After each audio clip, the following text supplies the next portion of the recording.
Hello and welcome to this tutorial on the iOS 14 update and really just some background information as to how this is going to affect you as a brand. If you're a personality brand, you sell a course, a coach, training online, this is going to heavily affect you in terms of how you can advertise and remarket to those who are engaging with your business, your website, any other apps you may have, etc. So essentially, the iOS 14 update kicked in early 2021, and as you can see, this is on Facebook.com, the Business Help Center. They have their own article that says it may affect your ads and reporting, and you can go here and check this article out. Let me know, I can send you a link to it. But essentially, what this is going to do is it's going to prompt every user when they log into Facebook and Instagram at some point in time to agree or disagree to the ability to track them moving forward. And this is the actual terminology right here. Allow Facebook to track your activity across other companies' apps and websites. So the first thing I want to bring our attention to is the fact that it says other companies' apps and websites. What that allows Facebook to do is to continue retargeting those who have not left Facebook or Instagram.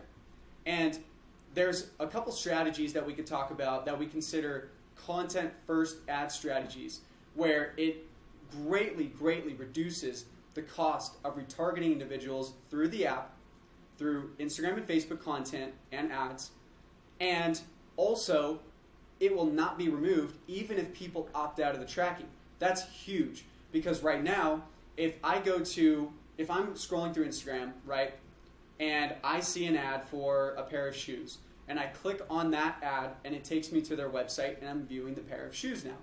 Well, the reality is if I add those to my cart and then I leave the website, if I had opted out of this tracking, if I had clicked ask app not to track me, they can no longer re-advertise that pair of shoes to me and say, hey, you left it in the cart, you didn't purchase, here's an extra discount, here's this, that, and the other thing. They can no longer do that because it's an other app or website, right? So I lose the tracking ability if they opted out. Now, if they hit allow there, which is going to be a very low percentage of individuals, there's estimations out there right now by some authoritative sources that are saying upwards of 90% of people will be opting out. And I personally, if I didn't know anything about advertising, I'd say right now that I would click the top one, ask app not to track me, right? Why would I want to allow apps to track me? In my mind, I feel like I'm losing data, privacy, and security, right? So long story short, it will affect brands from a remarketing aspect almost immediately.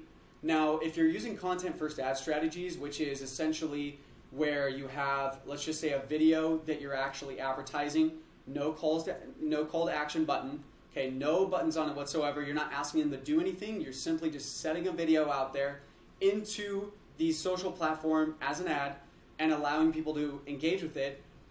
If you wanted to retarget the individuals who engaged with that video, let's just say those who watched 50% or more, then very simply you could retarget them within Facebook. They never left Facebook. Whether they hit ask app not to track me or allow doesn't really matter here because they never left the platform. So content first ad strategies are going to remain effective as far as we can tell moving forward. But almost all retargeting is going to be affected, and your audience sizes, the cost of ads is going to change, of course, because if people are opting out, then overall the amount of retargetable actions and retargetable people is going to shrink. Supply and demand, there's less supply. The demand isn't changing. In fact, the demand for advertising is going up as more and more companies move to virtual nowadays, especially due to recent events. So with that being said, that's how you're mainly impacted. What to do about it?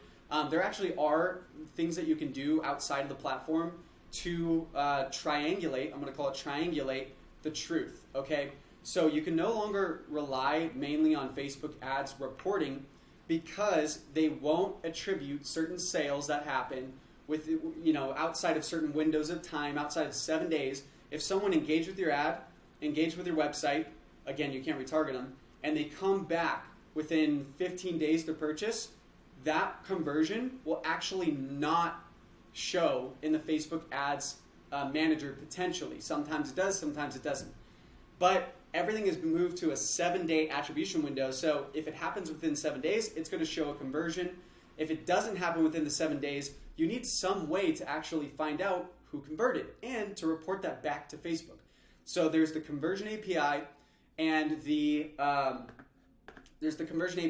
offline Facebook ads conversion reporting.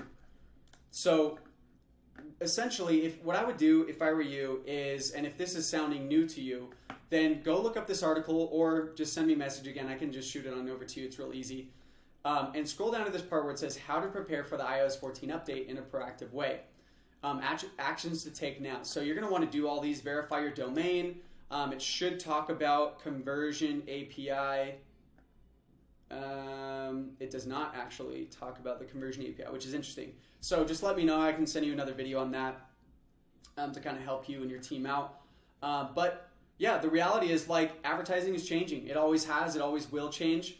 And being aware of how the iOS 14 update will affect your ads, how to prepare, how to triangulate the truth by using a CRM and reporting ads in there, reporting conversions in there for people who have actually purchased your product and service. That may not show up on Facebook, but you can report it back to Facebook so Facebook can use the data to actually find more individuals that look like the people who converted. So with that being said, again, let me know if you would like the conversion API video and I can send that on over. And to be honest with you, if you don't have a team who can execute on this stuff, then that may be an opportunity for us to have a conversation and work together. I'm looking for brands and partners to, brands to partner with in order to grow and expand and make more money together. And if that's something that you would like to have a conversation about, it's real simple, just two humans having a convo over Zoom or a phone call.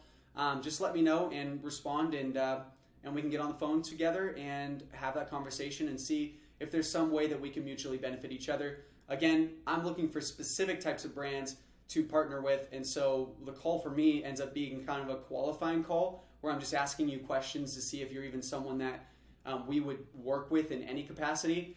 That or I may be able to guide you to those who can help you in the space if that's something that you're needing. So apart from that, hope you have a fantastic day, and I'll be talking to you soon. Take care.